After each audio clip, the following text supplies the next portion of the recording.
Bismillahirrahmanirrahim. Assalamualaikum warahmatullahi wabarakatuh. Perkenalkan, nama saya Halimatus Sa'diyah dari program studi Ilmu Al-Quran dan Tafsir kelas A. Jadi di sini saya akan mereview buku Ilmu Mantik. Nah, jadi yang dapat saya simpulkan dari buku tersebut yaitu satu, pengertian ilmu mantik.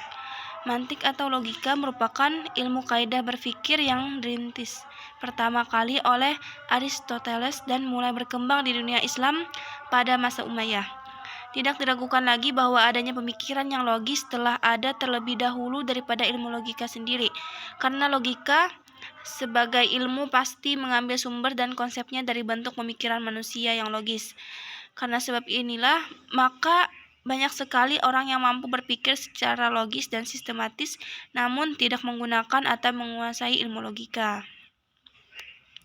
Kaidah-kaidah logika merupakan aturan-aturan berpikir yang terpatri dalam hati manusia untuk menjaga dari kesalahan dalam menyimpulkan sesuatu atau istidlal. Dikarenakan fungsinya yang menjaga pikiran dari kesesatan, inilah ilmu Ibnu Khaldun dalam Muqaddimah menyebutnya dengan istilah pembatas pemikiran atau al-dhabithah al-fikriyah. Menurut Ibnu Khaldun, mantik adalah sesuatu yang menjaga dan meluruskan naluri berpikir sehingga sesuai antara substansi dengan bentuknya. Logika Aristoteles merupakan bagian filsafat Yunani yang pertama kali dikenal oleh umat Islam. Perkenalan ini berawal dari perdebatan-perdebatan ilmiah antara umat Islam dengan orang-orang Nasrani, Yahudi, dan Zoroaster yang telah menguasai logika Aristoteles. Mereka saling menyerang dan membenturkan ajaran masing-masing demi mendapatkan suatu kebenaran yang hakiki. Dalam perdebatan itu, mereka banyak menggunakan argumen yang filosofis dan logis berdasarkan premis-premis logika Aristoteles. Pada masa awal persentuhan kaum muslimin dengan filsafat dan logika Aristoteles, hampir semua elemen umat Islam waktu itu begitu antusias menerima budaya baru ini, sehingga ranah-ranah pemikiran khas Islam seperti kalam, tasawuf, dan hukum berebut meminjam filsafat Yunani dan logika Aristoteles sebagai alat pemicu pengembangan ilmu-ilmu tersebut. Euforia intelektual yang gegap gempita ini telah menempatkan filsafat dan logika sebagai menu utama kajian-kajian ilmiah kaum muslimin.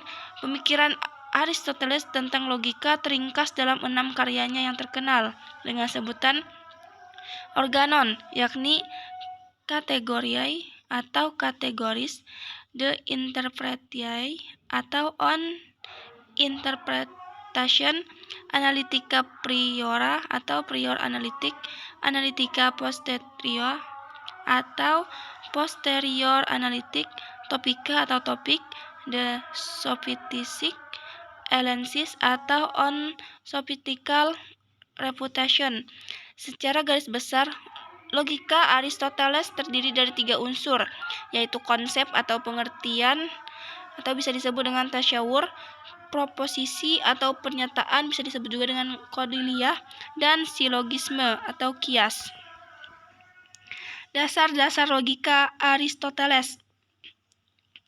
Kata logika berasal dari bahasa Yunani logike, yang berhubungan dengan kata benda atau kata benda logos, yang secara etimologi berarti perkataan atau sabda, sebagai manifestasi dari pikiran manusia.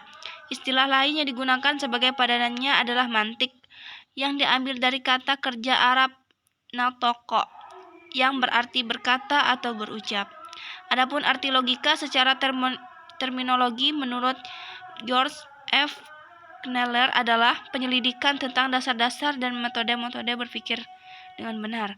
Sedangkan menurut Louis Ma'luf adalah hukum yang memelihara hati nurani dari kesalahan dalam berpikir. Kemudian menurut Burhanuddin Salam, logika adalah ilmu pengetahuan yang merumuskan tentang hukum-hukum, asas-asas, aturan-aturan atau kaidah-kaidah tentang berpikir yang harus ditaati supaya dapat berpikir tepat dan mencapai kebenaran, atau ilmu pengetahuan yang mempelajari aktivitas akal manusia dipandang dari segi benar atau salah. Aristoteles sendiri sebenarnya tidak pernah menyebut kata-kata logika atau logike. Dalam buku-bukunya ia menyebutnya dengan analitik. Untuk menyelidiki argumentasi yang bertitik tolak dari putusan yang benar, dan dialektik untuk menyelidiki argumentasi yang bertitik tolak dari hipotesis yang tidak pasti kebenarannya. Sedangkan istilah logika pertama kali digunakan oleh Zeno dalam arti seni berdebat, dan oleh Alexander Aphrodiasias dalam arti logika yang sekarang, yaitu ilmu yang menyelidiki lurus tidaknya suatu pemikiran. Istilah logika ini kemudian digunakan sebagai padanan kata dialektik dan analitik pada kajian-kajian tentang logika setelah Aristoteles meninggal. Selanjutnya, berdasarkan pembagian logika Aristoteles sering disebut dengan istilah logika tradisional atau logika formal atau logika deduktif. Berikutnya, konsep atau pengertian. Konsep adalah sebuah kata yang berasal dari bahasa Latin conceptus yang dibentuk dari kata conceptum yang berasal dari kata kerja concipitio. Kata conceptus berarti serapan, bayangan dalam pikiran, pengertian, dan tangkapan. Kata konsep merupakan padanan kata Yunani, idea atau eidos, yang berarti penglihatan, persepsi, bentuk, rupa, atau gambar. Jadi konsep atau idea memiliki arti yang sama, yaitu gambar atau bayangan dalam pikiran yang merupakan hasil tangkapan akal budi terhadap sesuatu entitas yang menjadi objek pikiran. Selanjutnya, term. Term adalah kata atau beberapa kata yang memiliki satu pengertian yang membuat konsep menjadi nyata. Jadi, term merupakan pernyataan lahiriah dari konsep atau ide. Namun, tidak semua kata disebut sebagai term logika, hanya kata-kata yang menyatakan konsep saja yang berhak disebut term logika. Demikian penjelasan yang dapat saya berikan. Salah dan hilaf mohon maaf. Wassalamualaikum warahmatullahi wabarakatuh.